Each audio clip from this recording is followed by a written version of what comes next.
Gini, kenapa sih kok di BAP itu kok doktif ini kan persidangannya saya gitu loh, tidak ada kaitannya antara doktif dengan NM.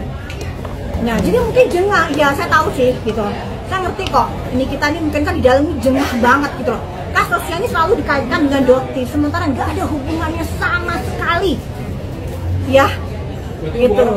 Baik-baik saja, nanti ada fotonya kok sini. Bentar. Ada fotonya.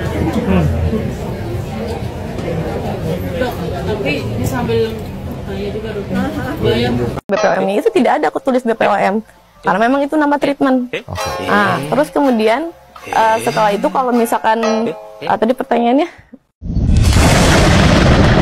JPU untuk memasangkan baju, aku lihat memborgol, itu kan jadi lumayan itu ya. Makanya saya bilang, waktu saya selesai sholat, saya bilang sama jaksa, Anda yang sopan, perlakukan manusia ini sebagai manusia. Oh ada. Saya turun setelah itu baru. Kan biasanya ada petugas. Iya, itu menjadi problem karena saat itu kan ini yang saya bilang tadi, ini kita kan ingin diputar rekaman. Iya, dia maksa kan ya, di situ. Jadi itu sudah tidak mungkin terjadi karena sidang sudah ditutup. Betul. Nah, otomatis Niki meminta saya tidak mau sementara ini. Apa karena diliput media sosial sehingga dia action? jadi banyak yang berseliweran katanya anak orang kaya. Ya ini sebenarnya orang kaya tapi katanya berjuang dari nol. Nah banyak orang yang nggak tahu bahwa ya ini alasannya gitu. Produk yang dipakai si Glavitsa itu Ribet Skin. Yang jadi pertanyaan, kenapa? Ini contoh aja ya. Kenapa itu barang ditempeli stiker Glavitsa? Berarti itu rebranding. Ada aturannya di dalam BPOM bahwa yang namanya rebranding produk apapun itu harus didaftarkan ke BPOM. Makanya arahnya ini adalah selalu dibawa ke arah integritas pribadi yang dicemarkan. Gitu ya. Hanya pinter-pinternya ini di persidangan nanti, apakah yang akan dicemarkan ini adalah entitas pribadi atau entitas bisnis? Oke, mungkin kalian semua sudah pernah melihat instastorynya Zanzabela ini, di mana dia di sini menceritakan bahwa belum lama ini dia mendapatkan kejadian yang sangat di luar logikanya dia, dan itu baru pertama kali terjadi di dalam hidupnya ya, di mana di sini dia mewarning orang-orang yang ada di kubunya Dr. Reja Gladys ini agar tetap hati-hati karena dia menilai bahwa pihak yang di seberang sana itu akan selalu melakukan cara-cara kotor, terlihat maupun tidak terlihat. Nah, kalau yang tidak terlihat, gue bisa pastiin mereka pakai cara-cara keji untuk membungkam. Bahkan media besar seperti Dead Hik saja sudah tak mau mengangkat berita dengan fakta kebenaran Reja Gladys. Dan kalian tahu di instastorynya ini dia menceritakan bahwasanya dia saat ini itu slow respon dulu karena kemarin dia mendapatkan kejadian yang aneh, keributan terhadap transportasi umum yang mengikuti Zanzabela ini nyaris mencelakakan dirinya. Karena seperti disengaja banting setir ke mobilnya si Zanzabela ini. Dan itu membuat Kak Zanzabela ini sangat shock.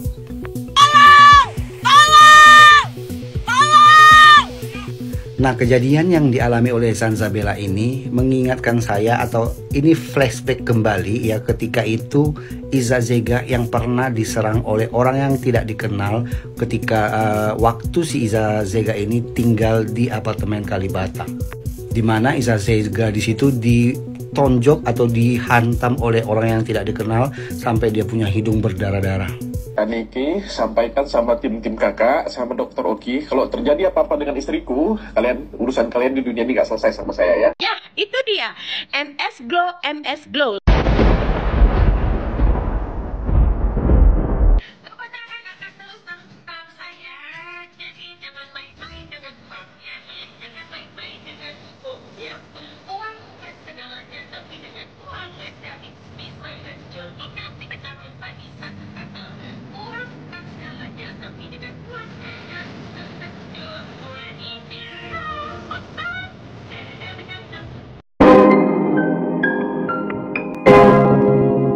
Yo guys, balik lagi bersama saya tentunya Kevin. Nah, ini masuk lagi ke segmennya Nikita Mirzani ya.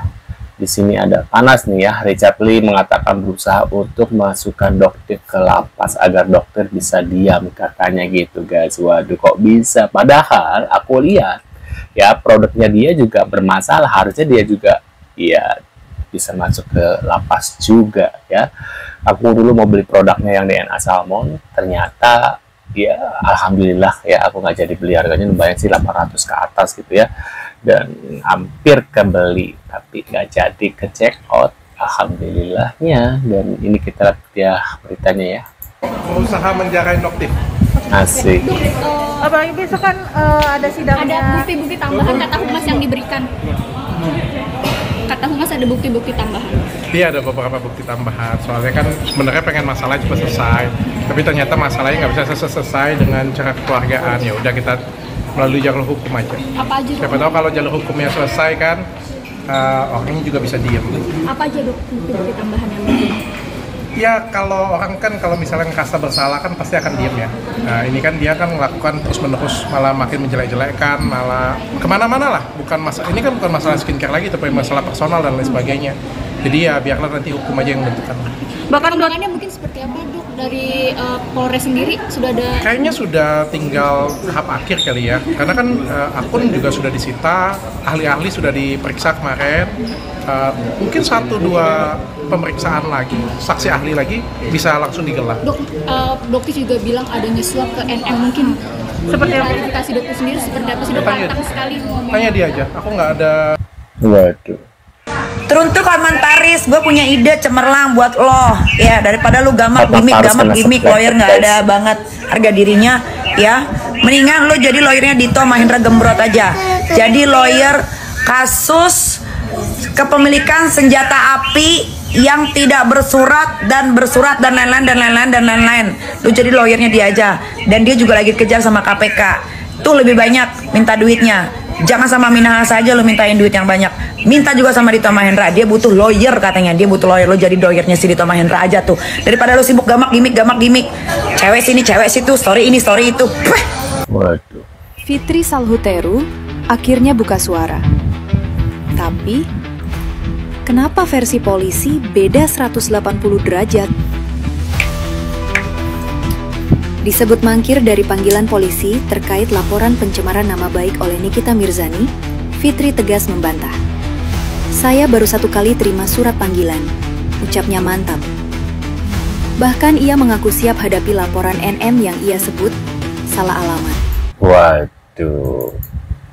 Tahu Tom Lembong nggak? Tom Lembong aja bisa bebas. Kalau Tom Lembong bisa bebas, berarti Nikita juga bisa bebas. Capek banget gue sumpah sama komen-komen kayak begitu. Lo mau samain kasusnya Tom Lembong sama Nikita? Duduk perkaranya aja udah beda. Sama satu lagi komen paling muak yang gue baca, kalau memang produknya gak bermasalah, ngapain mau tutup mulut segala? Makin menjadi-jadi tuh netizen pas Bepom rilis ada salah satu produknya Glavidsya yang udah dicabut izin edarnya, Ribeskin namanya. Padahal jelas-jelas itu produk udah lama gak dipasarin sama Glavidsya jauh sebelum izin edarnya dicabut sama Bepom. Dan lo tahu si terdakwa ini dapat produknya di tahun berapa? Di tahun 2023. Logikanya kalau memang mau menyelamatkan masyarakat Indonesia, kenapa gak di tahun itu dia blow up semuanya? Kenapa baru di blow up di tahun 2024 coba? Jangan bilang semuanya udah direncanakan, jangan bilang nunggu momen yang pas buat lo bisa meras. Waduh. guys, kalian udah nonton belum podcastnya Bang? Sepertinya Mbak tadi lebih ke Dr. Reza Gladys ya. Ya menurut aku sih dua-duanya salah sih menurut aku ya. Bang Densu kan tanya tuh sama DRG gini. Ini jujur aja, kamu maunya Nikita masuk penjara apa? Gimana? Dia bilang begini, aku berharap aku tuh dikembalikan ke asalku dengan penuh ketenangan. Ke asalmu? Maksudnya ke pangkuan Allah Subhanahu Wa Taala? Hah? Ini gue gitu? Kamu tuh ditanya apa, jawabnya apa?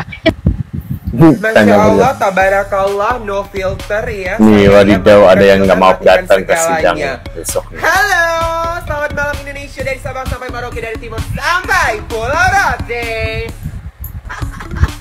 Jangan mimpi, tidak ada urusan sama aku, tidak ada kepentingan ya sayang ya. Selaku korban ya sayang ya.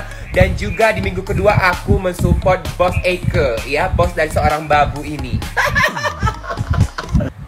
Tidak usah ditunggu-tunggu, tidak usah. Waduh. Nih cosplay jadi Miss Gosip. Miss Kosong deng.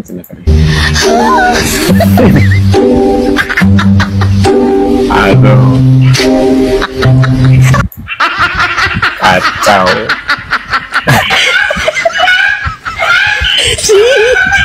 Ampun cinta.